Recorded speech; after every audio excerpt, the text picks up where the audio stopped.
Hello friends, welcome back to my channel namumbusinessseiyalaam. இன்றைக்கி நம்மளோட சேனலில் நம்மளோட சப்ஸ்கிரைபர் ஒருத்தர் கேட்டார், இந்த பிஸ்னஸ் பற்றி நீங்கள் கேள்விப்பட்டிருக்கீங்களா, இதை பற்றி கொஞ்சம் சொல்லுங்களேன் நீங்கள் அப்படின்னு சொல்லிட்டு.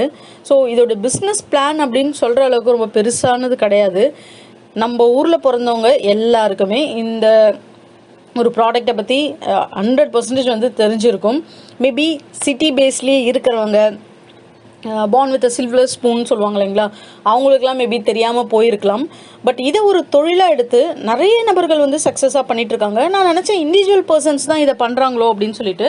ஸோ அவர் சொன்னதுக்கப்புறம் இதை பற்றியான ஒரு ரிசர்ச், ஒரு அனலைஸ் பண்ணும் போது தான் எனக்கு தெரிஞ்சது, ஈவன் பெரிய பெரிய லெவலில் இந்த ஒரு பிஸ்னஸை பண்ணிட்டு இருக்காங்க அப்படின்னு சொல்லிட்டு. ஒரு நாளைக்கே 4000 ரூபாய்க்கு மேலேயே ஏர்ன் பண்ண முடியுங்க இந்த தொழிலில். இது என்ன தொழில் அப்படின்றத பார்த்துடலாம். ஸோ கண்டிப்பாக வந்து அவருக்கு இது யூஸ்ஃபுல்லாக இருக்கும் அப்படின்னு நினைக்கிறேன். நீங்கள் பார்க்குற உங்களுக்கும் யாருக்காவது யூஸ்ஃபுல்லாக இருக்குது அப்படின்னா கண்டிப்பாக நம்மளோட சேனலை சப்ஸ்கிரைப் பண்ணிட்டு பாருங்க. பழைய சோறும் பச்சை மிளகாவும், இதை நீங்கள் கேள்விப்பட்டிருப்பீங்க ரீசெண்ட் டேஸில்.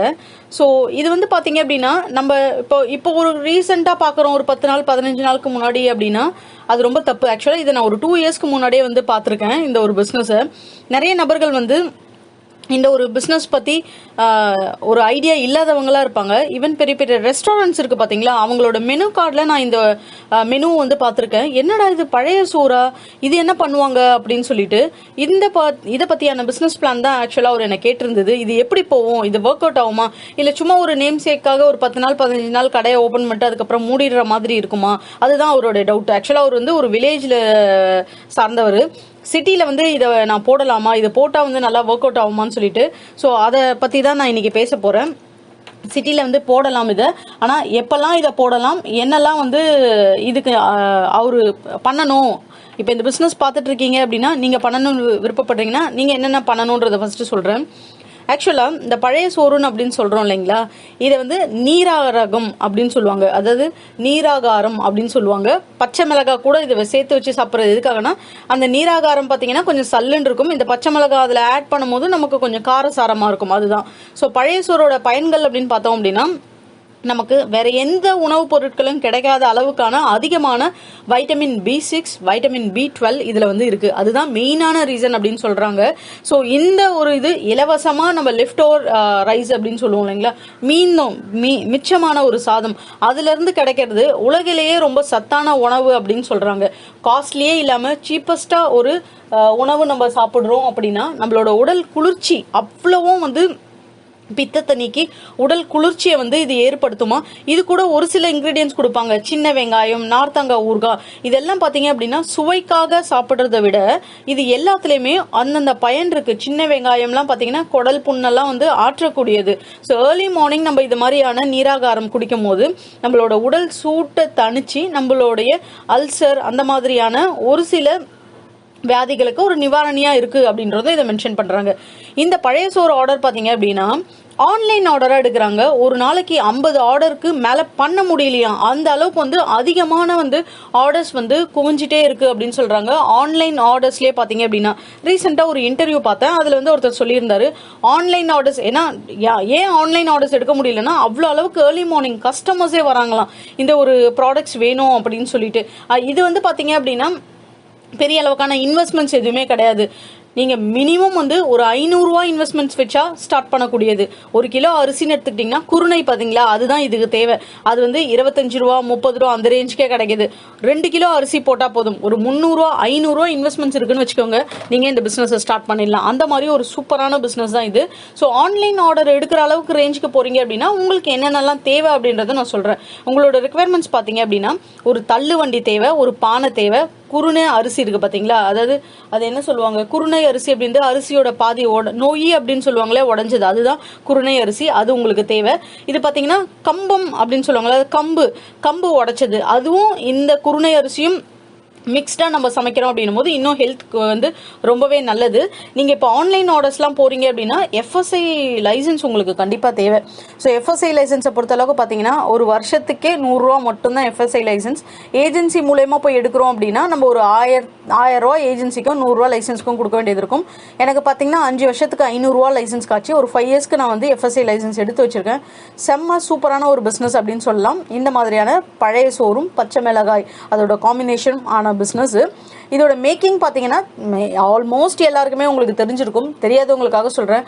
ஒரு நாளைக்கு முன்னாடி சாதத்தை நல்லா குக் பண்ணி நல்ல வெந்த ரைஸு நீங்கள் குக்கரில் கூட எடுத்துக்கோங்க. பட் நீங்கள் பானையில் வந்து வடிச்சிங்க அப்படின்னா இன்னும் ஹெல்த்துக்கு ரொம்ப நல்லது. சாதத்தை நல்லா வந்து எடுத்துக்கோங்க, வடித்து குழைய விட்டால் கூட ஒன்றும் பிரச்சனை இல்லை. நல்ல சாதம் முழுகிற அளவுக்கான தண்ணி, அதாவது 1:5 அளவுக்கு தண்ணியை ஃபுல்லாக ஊற்றுங்க. ரொம்ப ரொம்ப ஈஸியான ஒரு ஜாப் அப்படின்னு சொல்லலாம் இது. அந்த மாதிரி பண்ணிட்டீங்க அப்படின்னா தண்ணியை ஊற்றிட்டு அப்படியே வச்சுடுங்க. நீங்கள் அடுத்த நாள் இதே கம்பும் இருக்குது பார்த்தீங்களா, கம்புமே நீங்கள் சாதம் மாதிரி வடிச்சு எடுத்து தண்ணி ஊற்றி வச்சிடலாம்.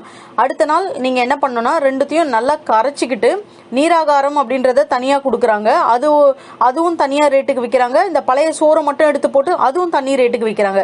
இந்த பழைய சோறை ஒரு கைப்பிடி போட்டு கொஞ்சமாக தயிரோ இல்லை மோரோ கலந்து வச்சுக்கிட்டு அதை சும்மா வந்து ஒரு 1/4 டம்ளர் அதில் ஊற்றி அதுக்கப்புறம் பார்த்தீங்க அப்படின்னா சின்ன வெங்காயம், அதுக்கப்புறம் பச்சை மிளகாய், கொஞ்சம் உப்பு போட்டு நீங்கள் சைட் டிஷ் வச்சு கொடுத்துட்றாங்க. அவ்வளோதாங்க. இதுதான் இந்த பழைய சோறு அப்படின்றது. சில பேர் நார்த்தங்காய் ஊறுகாய், சைட் டிஷ்ஷஸ் இந்த மாதிரிலாம் நிறைய கொடுக்குறாங்க.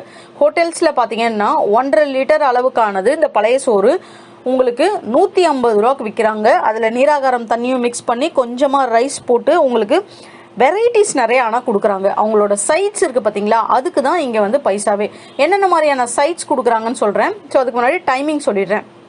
காலையில் 9 மணிக்கு தொடங்கி மாலை 4 மணி வரைக்கும் பார்த்தீங்க அப்படின்னா இந்த விற்பனை அப்படின்றது போயிட்டுருக்கு. சைட்ஸ் வந்து உங்களுக்கு நெத்திலி ஃப்ரை இருக்குது பார்த்தீங்களா, நான்வெஜ் அந்த நெத்திலி ஃப்ரை அப்படின்றத கொடுக்குறாங்க. சைட் டிஷ்ஷை பொறுத்தளவுக்கு ஒரு துவையல் கொடுக்குறாங்க, நார்த்தங்காய் ஊறுகாய் கொடுக்குறாங்க, வத்தல் கொடுக்குறாங்க, சின்ன வெங்காயம் கொடுக்குறாங்க, பச்சை மிளகாய் கொடுக்குறாங்க. அதுக்கப்புறம் உங்களுக்கு நெத்திலி கருவாடு பொரிச்சது அது கொடுக்குறாங்க. சில இடத்துல இறால் கொடுக்குறாங்க, சில இடத்துல மீன் குழம்பு கொடுக்குறாங்க, சில இடத்துல கருவாட்டு குழம்பு கொடுக்குறாங்க, சில இடத்துல இறா தொக்கு கொடுக்குறாங்க. இந்த மாதிரி நிறைய வெரைட்டிஸ் ஆஃப் நான்வெஜஸ் வந்து சைட்ஸ் கொடுக்குறாங்க. அந்த மாதிரி நான்வெஜஸ் கொடுக்கும்போது தான் அதை 150 ரூபா அப்படின்ற ரேட்டுக்கு வந்து நம்ம வந்து சேல்ஸ் பண்ணிட்டு இருக்காங்க. ஸோ இப்படி தான் இந்த பிஸ்னஸ் வந்து போயிட்டு இருக்குங்க. பானையில் தான் விற்கிறாங்க. நம்மளோட பாரம்பரியமாக இதை ஹோட்டலில் போகிறோம், ஒரு ரெஸ்டாரண்ட்ஸில் போய் சாப்பிட்றோம். சில பேர் ஸ்ட்ரீட் ஃபுட்ஸாக வெளியே இருந்து சாப்பிட்றதுக்கு தயங்குவாங்க. அவங்க எப்படி சமைக்கிறாங்க என்ன எதுன்றது. ரெஸ்டாரண்ட்ஸ்க்கு போய் அதனால நிறைய பேர் சாப்பிட்றாங்க. ஹோட்டலுக்கு மண் பானையில் குட்டியாக ஒரு கோலை வச்சு அதில் வந்து எல்லாம் உங்களுக்கு இந்த நீராகாரமும் கொஞ்சம் பழைய சோறும் போட்டுட்டு சின்ன சின்ன மண் குவளைகள் வச்சு அந்த ஒரு 8 குவளைகளில் 8 சைட் டிஷ் வச்சு சப்ளை பண்ணிட்டு இருக்காங்க. ப்ராஃபிட் பொறுத்தளவுக்கு இந்த பிஸ்னஸில் பார்த்தீங்கன்னா ஆவரேஜ் இன்கம் நான் சொல்கிறேன். ஒரு நாளைக்கு ஒரு 50 பீப்புள் வராங்கன்னு வச்சுக்கோங்க. 60 rupees வெஜ் சைட் டிஷ்ஷோட நீங்கள் சப்ளை பண்ணுறீங்க. ஹோட்டல் அளவுக்கு ரெஸ்டாரண்ட் அளவுக்கு 150 ரூபாவில் நம்மளால சப்ளை பண்ணோம் அப்படின்னா அந்த அளவுக்கான range of hotels, restaurants, atmosphere எல்லாமே நீங்கள் வச்சுருக்கணும். அப்போ தான் அந்த ரேஞ்ச் ஆஃப் நம்ம ப்ரைஸிங் வந்து வைக்க முடியும். ஸோ ஒரு 50 பீப்புள் வராங்க அப்படின்னா ஒரு 60 ரூபா வெஜ் சைட்ஸ்க்கு நீங்கள் கொடுக்குறீங்க, ஒரு 100 ரூபா நான்வெஜ் சைட்ஸ்க்கு. ஏன்னா நான்வெஜ்ஜில் நமக்கு இன்கேஸ் நீங்கள் இறால்லாம் கொடுக்குறீங்கன்னா இன்னும் காஸ்ட்லி தான். நான் சொல்கிறது வெறும் கருவாடு நீங்கள் சப்ளை பண்ணுறீங்கன்னா நான்வெஜ் சைட்ஸ்க்கு. இப்போது ஒரு 50 பீப்புள் 60 ரூபாய்க்கு வாங்குறாங்கன்னா 3000 ரூபா, ஒரு 30 பீப்புள் 100 ரூபாய்க்கு வாங்குறாங்கன்னா 3000 ரூபா, டோட்டலாக ஒரு 6000 ரூபா கிட்டே இதுலேருந்து வருமானம் வரும் உங்களுக்கு. உங்களோட எக்ஸ்பென்சஸ், அதாவது உங்களோட கடைக்கு உங்களோட டேபிள், நீங்கள் இந்த பானை எடுத்துகிட்டு வந்து வைக்கிறது, டிரான்ஸ்போர்ட்டேஷன்ஸ்க்கு, அதை சமைக்கிறதுக்கான அரிசி வாங்குறது, க்ளீன் பண்ணுறது, இது எல்லாத்துக்கும் சேர்த்து ஒரு 1500 ரூபா. ஆக்சுவலாக இதில் பெரிய அட்வான்டேஜ் என்ன தெரியுமா, நம்ம எடுத்துகிட்டு வந்து அந்த இடத்துல குக் பண்ண வேண்டிய அவசியமே இல்லை. உங்களுக்கு ஸ்டவ் தேவையில்லை, அதனால உங்களுக்கு சிலிண்டர் தேவை கிடையாது, உங்களுக்கு வந்து எலக்ட்ரிசிட்டி தேவை கிடையாது. ஏன்னா பகல் நேரம் தான், நைட்டில் யாரும் பழைய சாப்பாடு சாப்பிட மாட்டாங்க. 4 மணிக்கெல்லாம் 2:30-3 மணியோட க்ளோஸ் ஆகிடும். அது ஆக்சுவலாகவே 9 மணிலேருந்து ஆரம்பித்து 12 மணிக்கெலாம் சூப்பராக வந்து உங்களுக்கு வியாபாரமாகும். அதுக்கப்புறம் மூடிடுவாங்க உங்களுக்கு. அதனால உங்களுக்கு கரண்ட்டு செலவு தேவை கிடையாது. ஒரு ரெண்டலாக ஒரு கடை எடுக்கணும்னு அவசியம் கிடையாது. ஒரு தள்ளு வண்டி வச்சு ஒரு 2 பானையை வச்சு ஒரு 5 பாத்திரங்களில் சைட் டிஷ் எடுத்து உங்கள் வீட்டிலேருந்தே கொண்டு வந்துட்டிங்கன்னா போதும். அந்த தள்ளு வண்டியை தள்ளிட்டு வந்து சாயந்தரம் கொண்டு போய் அந்த தள்ளு வண்டியை உங்கள் வீட்டு வாசல்ல நிறுத்திடலாம். நீங்கள் உங்களோட எக்ஸ்பென்ஸ் போக 4500 ரூபா வருமானம் சாலிடாக ஏர்ன் பண்ணக்கூடிய ஒரு பிஸ்னஸ், ஒரு வித்தியாசமான பிஸ்னஸ். இப்போ அட்வான்டேஜ் எல்லாம் சொல்லிட்டேன்னா நான் சூப்பராக நீங்கள் ஆரம்பிக்கலாம். ஆனால் மழை காலத்தில் இதை சாப்பிட வருவாங்களா? மழை சீசனும் நம்ம ஊரில் இருக்குது இல்லையா? அப்போ அந்த டைம்லலாம் என்ன பண்ணுவீங்க? நார்மல் வெயில் காலத்தில் சூப்பராக இப்போ நீங்கள் ஸ்டார்ட் பண்ணிங்கன்னா ஒரு 3-4 மாதம் செம்மையாக ஓடும் உங்களுக்கு பிஸ்னஸ், நல்லாவே உங்களால் பண்ணிட முடியும். ஆனால் நீங்கள் மழை காலத்தில் என்ன பண்ணுவீங்க இந்த பிஸ்னஸை? ஸோ அதுக்கும் ஐடியா இருக்குது. சீசனல் பிஸ்னஸ் போடுங்க. மழை காலத்தில் பார்த்தீங்க அப்படின்னா உங்களுக்கு இந்த ஷாப்பில் நீங்கள் ஒரு சின்ன ஆல்டர்னேட் பண்ணி ஒரு டீ ஷாப்பாவோ உங்களுக்கு வந்து ஆட்டோமேட்டிக்காக பார்த்தீங்க அப்படின்னா எலக்ட்ரிக்கல்லையே குக் பண்ணுற அளவுக்கான எக்யூப்மெண்ட்ஸ்லாம் வந்துருச்சு. டீ ஷாப்போ காஃபி ஷாப்போ அந்த மாதிரி போடுங்க, கரும்பு ஜூஸ் போடுங்க, உங்களுக்கு ஃப்ரூட் ஜூஸஸாக மாற்றுங்க. இந்த மாதிரி சீசனுக்கு ஏற்ற மாதிரி மாற்றிட்டே இருங்க. ஒரு 6 மாதங்கள் இதை பண்ணுறீங்க அப்படின்னா இன்னொரு 6 மாதத்தில் வேறு ஏதாவது ஒரு பிஸ்னஸ் வந்து சீசனல் பிஸ்னஸாக ஒரு ஆல்டர்னேட் வச்சுக்கோங்க. இதை தான் அவருக்கு நான் சொல்ல விரும்புறது. 12 மாதமும் சேல்ஸ் ஆகிறது கிடையாதுங்க. இது 6 மாதம் 7 மாதம் நல்லா ஓடும். அதுக்கப்புறம் இருக்கிற மாதங்களில் உங்களுக்கு மழை காலத்தில் யாரும் இதை குடிக்க மாட்டாங்க, சளி பிடிச்சிடும்னு சொல்லிட்டு. ஸோ ஆல்டர்னேட்டாக டீ ஷாப்ஸ், காஃபி ஷாப்ஸு, உங்களுக்கு ஹெர்பல் சூப் மிக்ஸ் இருக்குது பார்த்தீங்களா, அந்த மாதிரி பண்ணுங்கள். ஏன்னா நீங்கள் வந்து ஒரு ஹெர்பலாகவே போகிறீங்க. ஒரு இதெல்லாம் பார்த்தீங்கன்னா ஹெல்த் காஷியஸாக வந்து நினச்சி வந்து விற்கிறவங்க தான். அப்போது நீங்கள் வந்து டீ காஃபி போகிறதுக்கு பதில் சூப் இருக்குது பார்த்தீங்களா, ஹெர்பல் சூப்ஸு, ஆர்கானிக் சூப்பு, அந்த மாதிரி போட்டிங்கன்னா இதே கஸ்டமரே உங்களுக்கு வருவாங்க. ஏன்னா பழைய சோறு சாப்பிட்றவங்களாம் அதோட அருமை தெரிஞ்சு, அது வந்து பார்த்தீங்கன்னா நிறைய பேர் சிட்டியில் வேலை செய்கிறவங்க, வீட்டை விட்டு பிரிஞ்சு வந்தவங்களாம் நிறைய பேர் இருப்பாங்க. அவங்கெல்லாம் மிஸ் பண்ணுவாங்க அவங்களோட வீட்டோட சாப்பாடை. இதெல்லாம் எந்த இடத்துலையும் போய் அவங்களால வாங்க முடியாது. அதனால அவங்க இந்த மாதிரி நீங்கள் போட்டிங்கன்னா உங்ககிட்ட வாங்குவாங்க. அதே பர்சன்ஸ் இப்போ மழை காலத்துலேயும் உங்கள் கடையை கண்டிப்பாக அவங்க மறக்க மாட்டாங்க. பரவாயில்ல, மழை காலத்தில் ஹெர்பல் சூப் போடுறாங்கன்னா ஒரு ஜலதோஷத்துக்கோ ஒரு இருமலுக்கோ சளிக்கோ ஜுரத்துக்கோ அது சூப்பராக அவங்களுக்கு சூட் ஆகும். ஸோ இந்த மாதிரி ஆல்டர்னேட் பிஸ்னஸ் பண்ணிங்கன்னா இந்த பிஸ்னஸில் செம்மையாக ஏர்ன் பண்ண முடியும். FSI எப்படி எடுக்கிறதுன்ற டீட்டெயில்ஸ் நான் டிஸ்கிரிப்ஷனில் கொடுக்குறேன், செக் பண்ணி பாருங்கள். உங்களுக்கு இந்த வீடியோ பிடிச்சிருந்தா நம்ம சேனலை சப்போர்ட் பண்ணுங்கள், சப்ஸ்கிரைப் பண்ணுங்கள், அப்படியே உங்கள் ஃப்ரெண்ட்ஸ் கூட ஷேர் பண்ணிவிட்டு ஒரு லைக் பண்ண மறக்காதீங்க. தேங்க்யூ.